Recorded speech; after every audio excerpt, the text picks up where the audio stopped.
بسم الله الرحمن الرحيم. الحمد لله رب العالمين، حمدا كثيرا طيبا مباركا فيه مباركا عليه كما يحب ربنا ويرضى، جل جلاله وعم نواله، والصلاة والسلام على السيد الحبيب المصطفى وعلى آله وصحبه نجوم الهدى قادة التقى. أما بعد، اللهم انفعنا بما علمتنا وعلمنا ما ينفعنا. اعوذ باللہ من الشیطان الرجیم، بسم اللہ الرحمن الرحیم.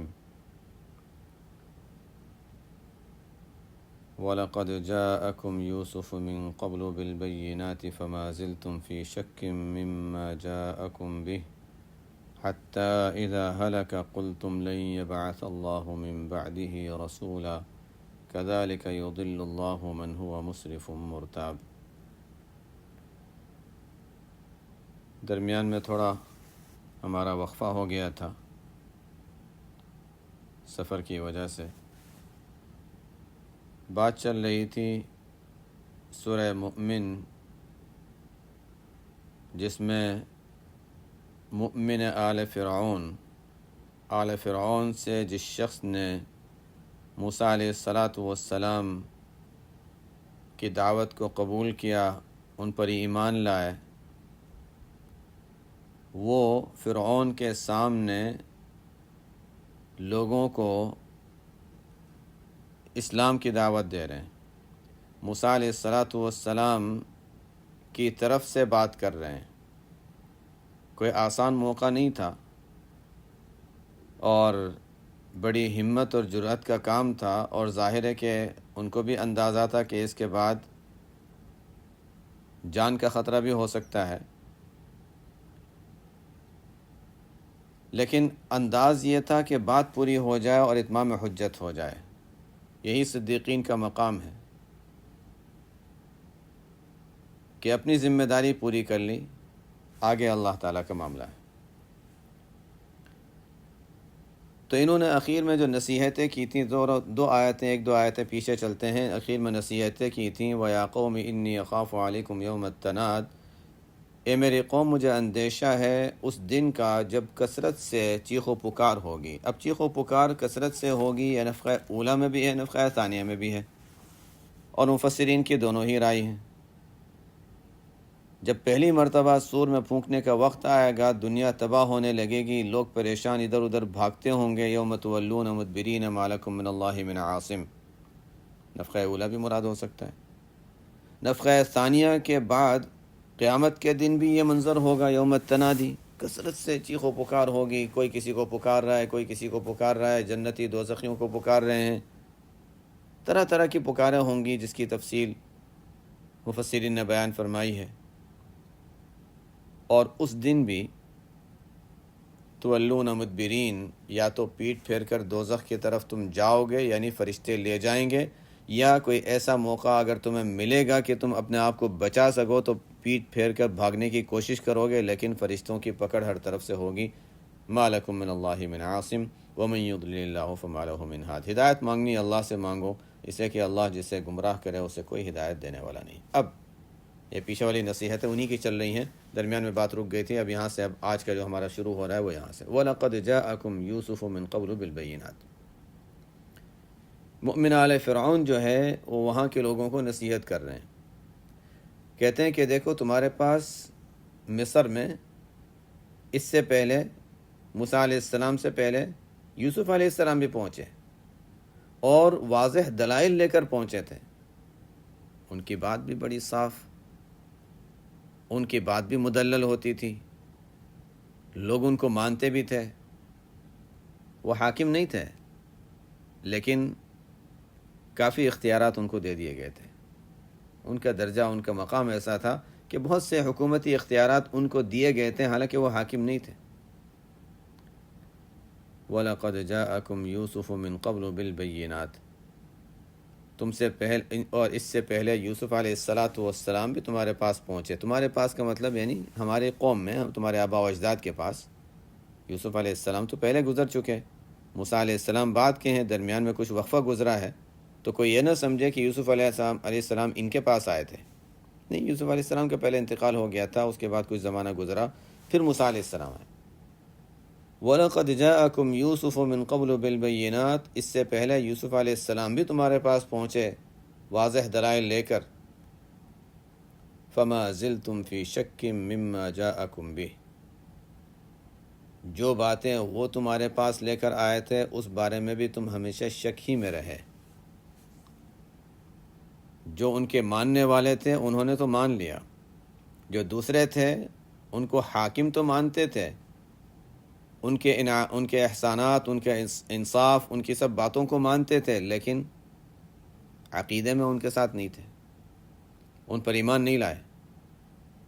فَمَا زِلْتُمْ فِي شَكٍّ مِّمَّا جَاءَكُمْ بِهِ حَتَّى إِذَا هَلَكَ قُلْتُمْ لَن يَبْعَثَ اللَّهُ مِن بَعْدِهِ رَسُولًا، یہاں تک کہ جب یوسف علیہ السلام کا انتقال ہو گیا تو تم لوگ یہ کہنے لگے کہ اب آئندہ اللہ کوئی رسول نہیں بھیجے گا۔ یہ جو جملہ ہے اس کے دو معنی ہو سکتے ہیں۔ قُلْتُمْ لَن يَبْعَثَ اللَّهُ مِن بَعْدِهِ رَسُولًا، اس میں ہمارے لیے سبق ہے، ہمارے لیے سبق ہے اس میں کہ ان کا یہ کہنا اور یہ مؤمن آل فرعون جو اپنی قوم کو نصیحت کر رہے ہیں، اس نصیحت میں اس جو جملہ ہے اس میں ایک تو یہ احتمال اس کا ہے کہ تم لوگ مذاق اڑانے کے طور پر کہنے لگے کہ ہاں وہ رسول کا دعویٰ کرتے تھے نا، اگر واقعی وہ اللہ کے رسول بھی تھے تو آئندہ اللہ تعالیٰ کسی ایسے رسول کو بھیجیں گے نہیں، ہم نے چونکہ ایک کی بات نہیں مانی تو اب دوسرے کو بھی نہیں بھیجیں گے، چلو ہماری جان چھوٹ گئی، یہ مقصد ہے۔ لیکن اللہ تعالیٰ نے پھر کرم کیا اور پھر موسیٰ علیہ السلام کو بھیجا۔ اب پھر ناقدری کرو گے، ایک معنی۔ دوسرے معنی یہ ہے کہ جب ان کا یوسف علیہ السلام کا انتقال ہو گیا تو تم افسوس کرنے لگے، کہنے لگے کہ ہاں واقعی ہم نے ان کی ناقدری کی، اب ہم نے ناقدری ایسی کی ہے کہ اللہ تعالیٰ اب ہمارے پاس کوئی رسول نہیں بھیجیں گے، ہم ان کی مان لیتے تو کتنا اچھا ہوتا۔ جیسا کہ عام طور سے ہوتا ہے، جب تک کوئی زندہ ہے، موجود ہے، اس کی قدر نہیں ہے۔ آج اس کا انتقال ہوا، او تو بڑا صاحب کمال تھا، وہ تو ایسا تھا، وہ تو ایسا تھا، وہ تو ایسا تھا، اب اس کی تعریف ہے، اب اس کی تعریف ہے، اس کی تعریفوں میں لوگ اشعار کہہ رہے ہیں، اس کی تعریفوں میں لوگ کتابیں لکھ رہے ہیں، لوگ حسرت اور افسوس کر رہے ہیں کہ ہم ان سے فائدہ اٹھا لیتے ہیں۔ اب کیا ہوا، اب تو گیا۔ یہ بھی شیطانی دھوکہ ہے، جو چلے گیا اس کی تعریفیں کرو اور جو ہیں ان کی ناقدری کرتے رہو، پھر جب جو ہیں پھر چلے جائیں گے، پھر ان کی تعریفیں کرو اور جو موجود ہیں ان کی ناقدری کرو۔ یہ ہمیشہ سے رہا ہے، اور یہاں پر مؤمن آل فرعون بھی اپنی قوم کو یہی سمجھا رہے ہیں کہ دیکھو جب تھے ناقدری کی، چلے گئے افسوس کرنے لگے، اب موسیٰ علیہ السلام ہیں ناقدری کر رہے ہو، چلے جائیں گے پھر افسوس کرو گے۔ یہ صرف ان کو نہیں کہہ رہے، ہمیں کہہ رہے ہیں، یہ مومن آل فرعون صرف ان کو نہیں کہہ رہے، ہمیں کہہ رہے ہیں۔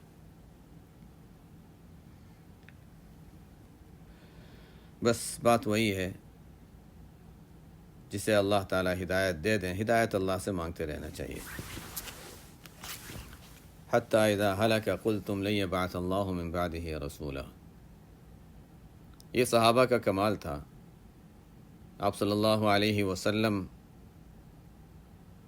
کے بعد ابوبکر صدیق رضی اللہ تعالی عنہ کو سب نے اپنا بڑا مانا، حالانکہ ساتھی تھے کسی درجے میں، بڑا مانا، اور خلیفۃ رسول اللہ صلی اللہ علیہ وسلم۔ جہاں یہ نظام چل گیا وہاں کام جاری رہا، جہاں یہ نظام نہیں چلا وہاں کام جاری نہیں رہا۔ صحابہ والا طریقہ ہے۔ ظاہر ہے کہ ابوبکر رضی اللہ عنہ آپ صلی اللہ علیہ وسلم کے مقام کے نہیں تھے، ظاہر ہے کون کہہ سکتا ہے؟ صدیق ہوتا ہے، نبی اور وہ بھی اولو العزم نبی، سید الانبیاء۔ لیکن بہرحال جو موجود ہیں، ابھی بھی اللہ تعالیٰ نے دنیا میں ایسے اپنے بندے رکھے ہیں الحمدللہ کہ جن کا وجود امت کے لیے غنیمت ہے، جن کے وجود سے اللہ تعالیٰ کی رحمتیں نازل ہوتی ہیں۔ مشہور لوگوں کی بات نہیں کر رہا، ہو سکتا ہے مشہور بھی اس میں اللہ تعالیٰ ان کو ایسی شہرت دے دیتے ہیں، بعض مشہور بھی ہوتے ہیں، بعض غیر مشہور بھی ہوتے ہیں۔ میرا مقصد یہ ہے کہ میں مقررین کی بات نہیں کر رہا، اسٹیجوں پر بیٹھنے والے کی بات نہیں کر رہا صرف، بلکہ میں ان اللہ والوں کی بات کر رہا ہوں جنہوں نے اپنے جن کا زیادہ وقت عبادتوں میں گزرتا ہے، دعاؤں میں گزرتا ہے، امت کے لیے فکر، امت کی دعائیں، امت کی اصلاح کی فکر، ان کا اہتمام. بہرحال ابھی بھی الحمدللہ ایسے لوگ موجود ہیں. حتیٰ اذا ہلک قلتم لن یبعث اللہ من بعدہ رسولا. تو یوسف علیہ السلام کا جب انتقال ہو گیا تو تم افسوس کرنے لگے اور کہنے لگے اب اللہ تعالیٰ کوئی رسول نہیں بھیجے گا، ہم نے ان کی ناقدری کی. پھر اللہ تعالیٰ نے اب موسیٰ علیہ السلام کو بھیجا. اب تو قدر کر لو، اب بھی نہیں کرو گے، پرانے کو مانو گے، جو موجود ہیں ان کو نہیں مانو گے. کذالک یضل اللہ من هو مسرف مرتاب. اسی طرح اللہ تعالیٰ گمراہی میں رکھتا ہے اس شخص کو جو حد سے آگے بڑھنے والا اور ہر بات میں شک میں پڑنے والا ہو. مؤمن آل فرعون کی یہ باتیں مان کر، یہ باتیں سن کر بھی فرعون نہیں مانا، اس کے درباری نہیں مانے. کیوں؟ اس لیے کہ مسرف اور مرتاب. اور آگے اللہ تعالیٰ، آگے یہ بھی ہے کہ اللہ تعالیٰ مہر لگا دیتے ہیں. تو دیکھو، اگر تم لوگ حد سے آگے بڑھنے والے لوگ ہو، شک میں پڑتے رہو گے، تمہارے لیے کوئی راستہ نہیں. الذین یجادلون فی آیات اللہ بغیر سلطان اتاہم. وہ شک میں پڑنے والے لوگ جو اللہ کی آیاتوں کے بارے میں، اللہ کی نشانیوں اور اللہ کی آیاتوں کے بارے میں بحث کرتے ہیں، جھگڑا کرتے ہیں بغیر کسی دلیل کے جو ان کے پاس پہنچی ہو. ہاں، دلیل کی بنیاد پر ہو کہ دیکھو قرآن کی آیت میں یہ آیا اور دوسری طرف یہ دلیل ہے، ہم یہ سمجھنا چاہتے ہیں. ایک قرآن میں اللہ تعالیٰ یہ فرماتے ہیں، ہم کہتے ہیں نہیں ہم نہیں مانتے، ہم تو وہ کریں گے جو ہم نے ہمارے بڑوں سے سنا ہے، ہمارے گھر کے بڑے افراد، خاندان کے بڑے، ہمارے آبا و اجداد نے جو کہ ہم تو وہ کریں گے. کبر مقتا عند اللہ وعند الذین آمنوا. یہ بڑی ناراضگی کی بات ہے اللہ کے یہاں بھی اور ایمان والوں کے نزدیک بھی.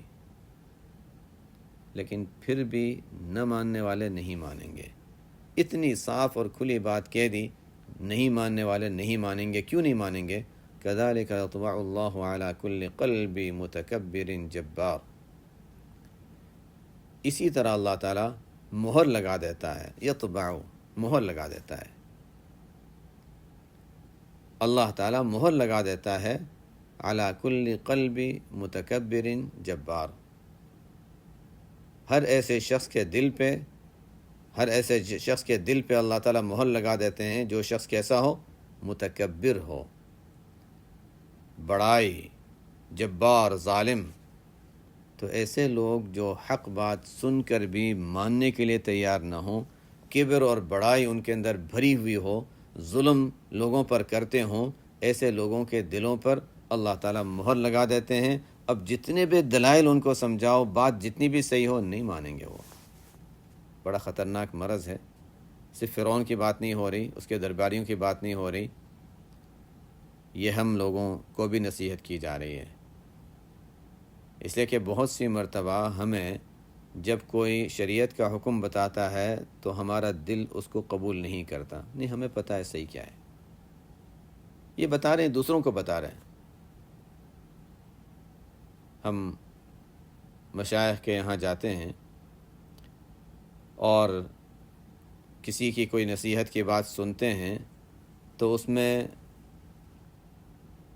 ایک تو وہ لوگ ہوتے ہیں جو یہ سوچتے ہیں کہ یہ دوسروں کو نصیحت کر رہے ہیں، چلو میں بھی سن لیتا ہوں. دوسروں کو نصیحت کر رہے ہیں، میں بھی سن لیتا ہوں، بیٹھنے کی برکت ہو جائے گی. ان کو برکت شاید مل جائے.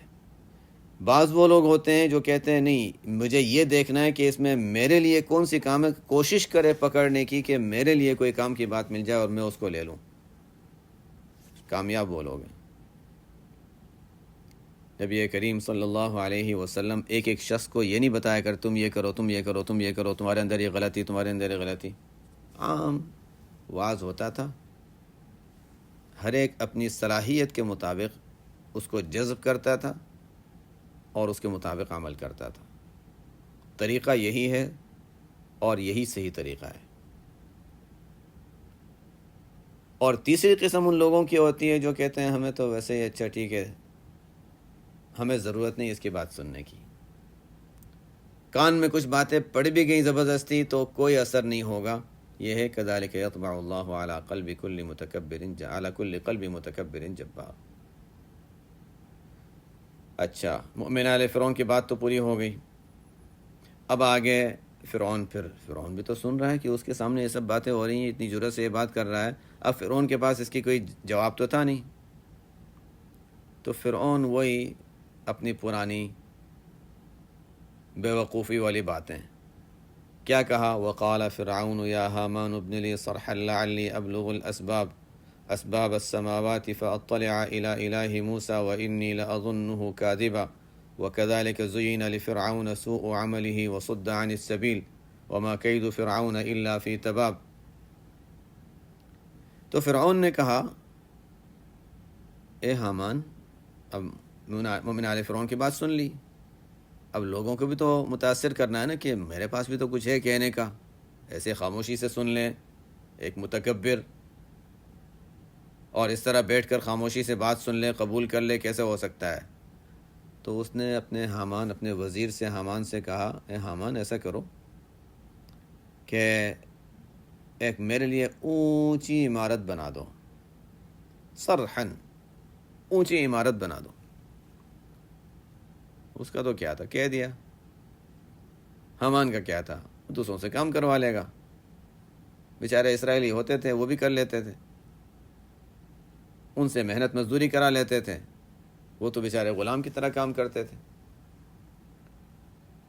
یا حامان وقال فرعون یا حامان ابن لی صرحا لعلی ابلغ الاسباب. اے حامان، میرے لیے کوئی اونچی عمارت بنا دو تاکہ میں راستوں تک پہنچ سکوں. کون سے راستے؟ اسباب السماوات، آسمان کے راستوں تک. فاطلع الی الہ موسیٰ، اور وہاں جا کر موسیٰ علیہ السلام کے، یہ موسیٰ کے خدا کو میں دیکھنے کی کوشش کرتا ہوں. اور میرا تو گمان یہ ہے کہ جھوٹا ہے، ایسا کوئی خدا ہے نہیں، اگر ہوگا تو مجھے اوپر سے نظر آ جائے گا. اب یہاں پر مفسرین کے دونوں رائے ہیں.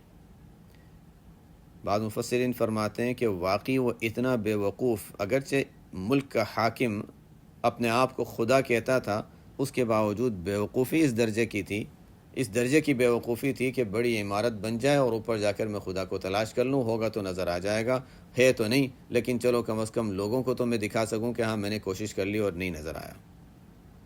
جواب تو تھا نہیں. لیکن ظاہر ہے اس کے لیے اتنی بڑی عمارت بنانا، تو بعضوں کی تو رائے یہ ہے کہ واقعی وہ یہ سوچتا تھا کہ چلو لمبی بڑی سی عمارت بن جائے اور اوپر جا کر اگر خدا ہے تو نظر آ جائے گا. یہ تو انتہائی درجے کی بے وقوفی ہے. اور پھر وزیر کا، حامان کا، اس کی بات مان لینا، یہ اس کی بے وقوفی ہے. یہ تو ایک صورت ہو گئی. دوسری صورت یہ ہے کہ وہ بھی جانتا تھا کہ نظر آنے والا کچھ نہیں. وہ بھی جانتا تھا کہ اس عمارت کے بنانے سے کوئی خدا کے دیکھنا یہ تو ممکن نہیں ہے، لیکن کم از کم لوگ تو میری بات مان جائیں گے کہ ہاں دیکھو اس نے کوشش کی. یہ پرانی سیاست، اس سے نئی سیاست یاد آتی ہے. کبھی کچھ کام کرنے کے لیے ایسا بھی تو ہوا ہے نا، آپ لوگوں کو سب کو پتہ ہوگا، کبھی کوئی کام کرنا ہوتا ہے تو بلڈنگ توڑنی پڑتی ہے. بلڈنگ توڑی، اچھا دیکھو فلانے نے توڑی تھی نا، اس لیے ہم بدلہ لے رہے ہیں. تو کبھی کسی کام کے کرنے کے لیے بلڈنگ توڑتے ہیں، تو کبھی کسی کام کرنے کے لیے بلڈنگ بنائی بھی تھی فرعون نے کہ اچھا بلڈنگ بنا لیں تو لوگوں کو جواب تو دے سکیں گے کہ ہاں دیکھو میں نے تلاش کیا اور نہیں ملا. تو ایسا ہوتا رہا ہے. بہرحال تو ایک صورت ہو سکتی ہے کہ واقعی بے وقوف تھا. دوسری صورت یہ ہو سکتی ہے کہ لوگوں کو بے وقوف بنانے کے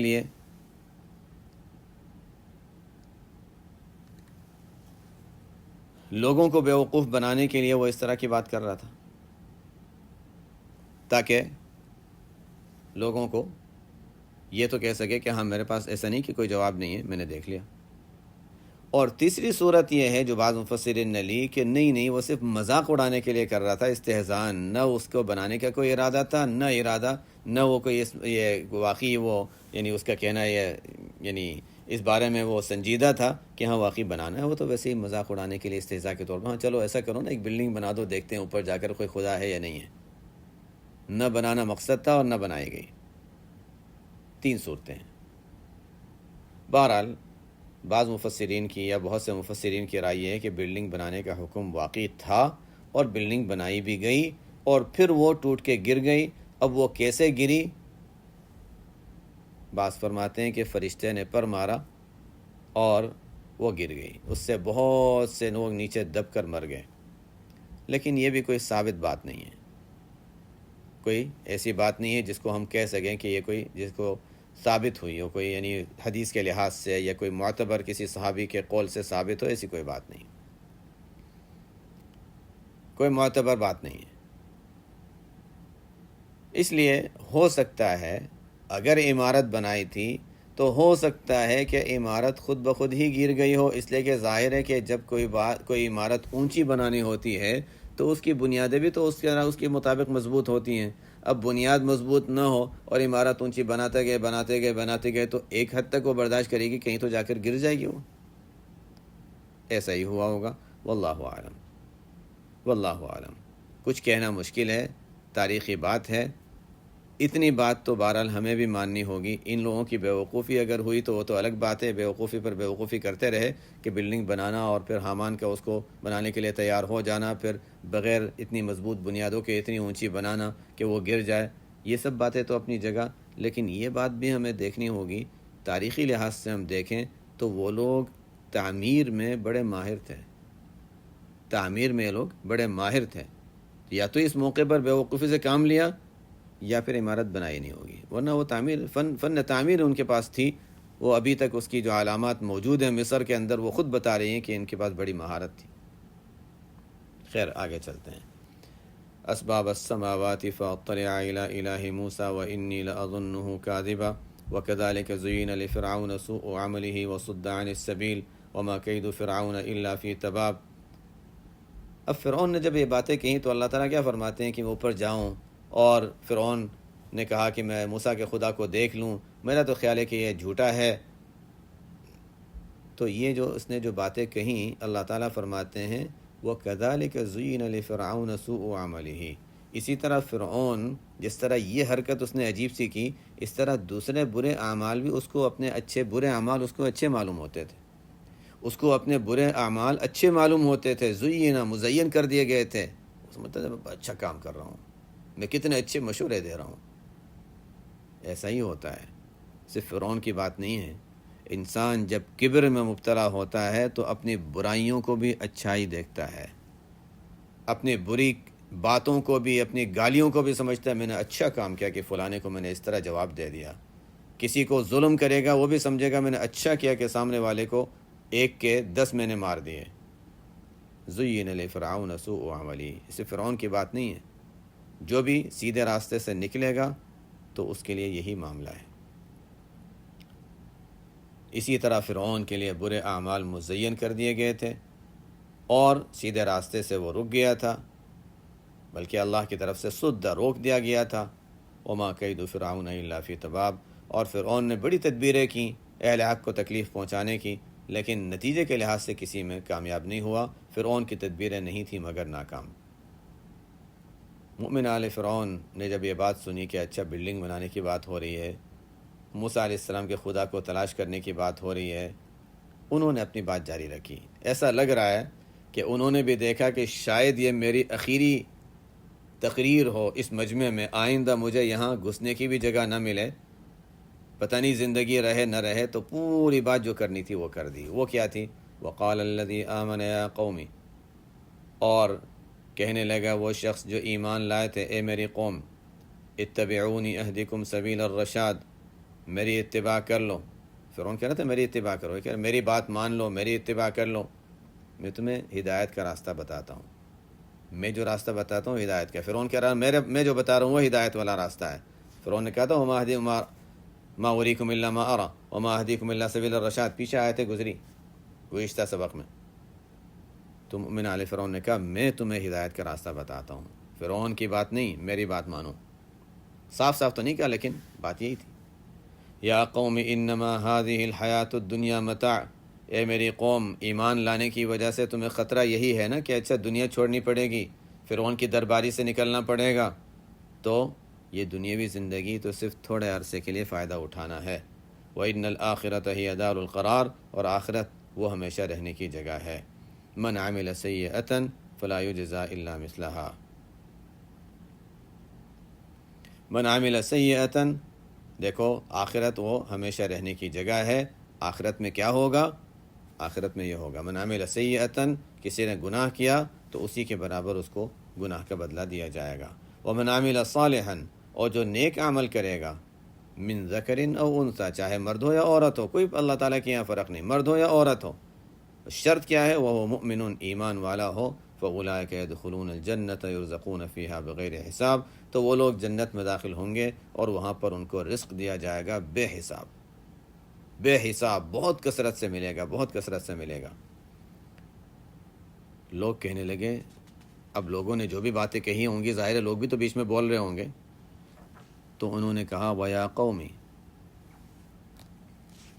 کہنے لگے وَيَا قَوْمِ مَا لِي أَدْعُوكُمْ إِلَى النَّجَاةِ وَتَدْعُونَنِي إِلَى النَّارِ، اے میری قوم کیا بات ہے، میں تمہیں نجات کی جانب بلا رہا ہوں، تم مجھے آگ کی جانب بلا رہے ہو۔ کسی نے کچھ کہا ہوگا یا اشارہ کیا ہوگا یا کوئی سی بات ہوگی، تو کہنے لگے میری قوم کیا بات ہے کہ میں تمہیں نجات کی جانب بلا رہا ہوں، تم مجھے آگ کی جانب بلا رہے ہو۔ تدعوننی لأکفر باللہ، تم مجھے دعوت دے رہے ہو، بلا رہے ہو تاکہ میں اللہ کے ساتھ کفر کروں۔ وأشرک بہ ما لیس لی بہ علم، اور اس کے ساتھ شریک کروں اس کو جس کا مجھے علم نہیں، جس کی میرے پاس کوئی دلیل موجود نہیں، غیر خدا کو خدا مان لوں بغیر دلیل کے۔ وأنا أدعوكم إلى العزیز الغفار، اور میں تمہیں بلا رہا ہوں اس اللہ کی جانب جو بہت زیادہ غلبے والا اور بہت زیادہ بخشنے والا ہے۔ تم فرعون کو سمجھتے ہو نا بڑا غلبے والا ہے، لیکن ظالم بھی تو ہے۔ اس کا غلبہ ہی کیا ہے کہ موسیٰ علیہ السلام کو کچھ کر نہیں سک رہا ہے۔ تو اللہ تعالیٰ جو عزیز بھی ہے لیکن غفار بھی ہے، توبہ کر لو تو معاف بھی کر دیتا ہے، عام بڑے بادشاہ اور حاکموں کی طرح نہیں۔ لا جرم ان ما تدعوننی الیہ لیس له دعوت فی الدنیا ولا فی الآخرہ، یقینی بات ہے، لا جرم، یقینی بات ہے کہ جس کی جانب تم مجھے دعوت دے رہے ہو، کفر و شرک، بتوں کو ماننا، غیر اللہ کی عبادت، تم جس کی جانب مجھے دعوت دے رہے ہو، لیس له دعوت فی الدنیا ولا فی الآخرہ، وہ پکارے جانے کے لائق ہی نہیں ہے دنیا میں نہ آخرت میں، وہ دعا کے مستحق، دعا کے قابل ہی نہیں ہے کہ اس سے کچھ مانگا جائے، اس لیے کہ دنیا میں وہ کچھ دے نہیں سکتا، سن نہیں سکتا، آخرت میں کچھ اس کا اختیار چلے گا نہیں۔ لیس له دعوت فی الدنیا ولا فی الآخرہ، وہ عبادت کے اور دعا کے قابل نہیں ہے، نہ دنیا میں کوئی نفع کے اعتبار سے نہ آخرت میں۔ وَأَنَّ مَرَدَّنَا إِلَى اللَّهِ، اور ہم سب کو لوٹ کر اللہ کی جانب جانا ہے۔ وَأَنَّ الْمُسْرِفِينَ هُمْ أَصْحَابُ النَّارِ، اور جو حد سے آگے بڑھنے والے لوگ ہیں، جو ظلم کرتے ہیں، کفر و شرک میں مبتلا ہیں، مراد ہے مسرفین، انہیں اپنے آپ پر ظلم کرنے والے، گناہ اور فسق اور فجور کے ذریعے سے جو اپنے آپ پر زیادتیاں کرتے ہیں، وہ لوگ دوزخی ہیں۔ آگے کیا فرمایا؟ بڑی عجیب بات کہی، فرمانے لگے فَسَتَذْكُرُونَ مَا أَقُولُ لَكُمْ وَأُفَوِّضُ أَمْرِي إِلَى اللَّهِ إِنَّ اللَّهَ بَصِيرٌ بِالْعِبَادِ۔ ایسا معلوم ہوتا ہے کہ ان کو آثار نظر آ رہے تھے کہ اب میرا سزا کا وقت، میری سزا کا وقت آ گیا، میری پکڑ کا وقت آ گیا ہے۔ اب ان لوگوں کے اشارات ایسے معلوم ہو رہے ہیں کہ میری بات قبول نہیں، بلکہ میری بات سے کی وجہ سے میرے مخالف ہو جائیں گے، حالانکہ بڑا اعزاز تھا ان کا، بڑا مقام تھا وہاں پر۔ تو کہنے لگے فَسَتَذْكُرُونَ مَا أَقُولُ لَكُمْ، جو باتیں میں تم سے کہہ رہا ہوں نا، تمہیں بعد میں تم میری باتوں کو یاد کرو گے۔ یہ تو حقیقت ہے، ہمارے بڑوں نے ہمیں جو باتیں سمجھائیں، بعد میں ہم یاد کرنے لگے کہ ہاں انہوں نے پہلے ہمیں سمجھایا تھا، اور مرنے کے بعد انسان کو یہ سب باتیں یاد آئیں گی کہ ہاں ہمارے بڑے ہمیں کہا کرتے تھے ایسا کر لو، ایسا کر لو۔ فَسَتَذْكُرُونَ مَا أَقُولُ لَكُمْ، جو باتیں میں تم سے کہتا ہوں تم ان باتوں کو یاد کرو گے۔ وَأُفَوِّضُ أَمْرِي إِلَى اللَّهِ، باقی تم مجھے کچھ کرنا چاہ رہے ہو، مجھے مارنا چاہ رہے ہو، مجھے قتل کرنا چاہ رہے ہو، میں اپنے معاملہ اللہ کے سپرد کرتا ہوں، مجھے کوئی تمہارے فکر نہیں، تمہارا ڈر نہیں۔ ان اللہ بصیر بالعباد، اللہ تعالیٰ اپنے بندے کو اچھی طرح دیکھتا ہے، وہ مجھے بچائے گا۔ اس یقین کے ساتھ انہوں نے یہ بات کہی تھی، اللہ تعالیٰ فرماتے ہیں ہم نے ان کے یقین کے مطابق ان کے ساتھ معاملہ کیا، فوقاہ اللہ سیئات ما مکروا، حالانکہ بڑی طاقت تھی، اسی وقت قتل کر سکتے تھے، وہاں سے نکلے۔ مقاتل فرماتے ہیں جو امام تفسیر ہیں، فرماتے ہیں انہوں نے قتل کا ارادہ کیا تھا، یہ کہیں پہاڑی علاقوں میں چلے گئے، اللہ تعالیٰ نے ان کو بچا لیا۔ اور جب فرعون وغیرہ غرق ہوا اس کے بعد، یعنی اور اس سے پہلے فرعون کے غرق ہونے سے پہلے موسیٰ علیہ السلام وغیرہ جب وہ سمندر پار کر کے جا رہے تھے تو یہ بھی موسیٰ علیہ السلام کے ساتھ سمندر پار کرنے والوں میں شامل تھے۔ فَوَقَاهُ اللَّهُ سَيِّئَاتِ مَا مَكَرُوا، اللہ تعالیٰ نے یہ مؤمن آل فرعون کی حفاظت کر لی، ان کو بچا لیا ان بری تدبیروں سے جو لوگ کر رہے تھے ان کے خلاف۔ وَحَاقَ بِآلِ فِرْعَوْنَ سُوءُ الْعَذَابِ، اور فرعون کے متعلقین پر، فرعون اور اس کے متعلقین پر، فرعونیوں پر برا عذاب نازل ہوا، غرق ہوئے، مر گئے، سب تباہ ہوئے، سب کچھ ہوا۔ پھر مرنے کے بعد کیا ہے؟ النار یعرضون علیہا غدوا وعشیا، عذاب قبر ہے، آگ پر ان کو پیش کیا جاتا ہے، آگ کے سامنے ان کو لے جایا جاتا ہے صبح و شام۔ انسان کا جب انتقال ہو جاتا ہے تو مرنے کے بعد اس کا جو ٹھکانہ ہے جنت دوزخ میں، اس کو روزانہ دکھایا جاتا ہے صبح و شام۔ اب دوزخی ہے تو اس کو دوزخ دکھائی جاتی ہے، وہ دوزخ کا دکھایا جانا بھی اس کے لیے ایک عذاب اور سزا ہو جاتا ہے۔ جنتی ہے جو جنت دکھائی جاتی ہے اور اس کے جنت کا دیکھنا اس کے لیے راحت اور نعمت کا ذریعہ بنتا ہے، راحت کا ذریعہ بنتا ہے۔ تو یہ مرنے کے بعد ابھی ان کا جو حال ہے وہ اللہ تعالیٰ بیان فرما رہے ہیں، النار یعرضون علیہا غدوا وعشیا، آگ کے سامنے ان کو پیش کیا جاتا ہے صبح و شام۔ ویوم تقوم الساعہ، یہ تو قیامت سے پہلے ہے نا، صاف ہے عذاب قبر کے بارے میں آیت۔ وَيَوْمَ تَقُومُ السَّاعَةُ، اور جب قیامت قائم ہوگی تو کہا جائے گا ادخلوا آل فرعون اشد العذاب، تو فرشتوں کو حکم ہوگا کہ فرعون والوں کو سخت ترین عذاب میں داخل کر لو۔ عذاب قبر تو تھا عذاب، لیکن اب اشد العذاب، اس سے زیادہ سخت عذاب میں دوزخ میں ان کو داخل کر دو۔ آیتوں کا مقصد کیا ہے؟ انبیاء کی تعلیم انسان قبول کر لے۔ ہم سمجھتے ہیں کہ ہم نے صرف ایمان اور کلمہ ہمارے لیے کافی ہو گیا، ہم نے کلمہ پڑھ لیا اور نمازیں پڑھ لیں، بس ہمارے لیے کافی ہو گئیں۔ انبیاء علیہ السلام کی تعلیمات کو سیکھنا اور اس کو اپنی زندگی میں لانا یہ ہماری ذمہ داری ہے۔ اللہ تعالیٰ نے ہدایت دی، ہدایت کے راستے کھولے، قرآن دیا، احادیث دیں، تعلیمات ہر طرح کی رکھیں۔ اب ہماری ذمہ داری ہے کہ ہم ان تعلیمات کو سیکھیں اور ان کے مطابق عمل کریں۔ اللہ تعالیٰ ہمیں صحیح سمجھ بھی عطا فرمائے، عمل کی بھی توفیق عطا فرمائے۔ سبحانک اللہم و بحمدک، اشہد ان لا الہ الا انت، استغفرک و اتوب الیک۔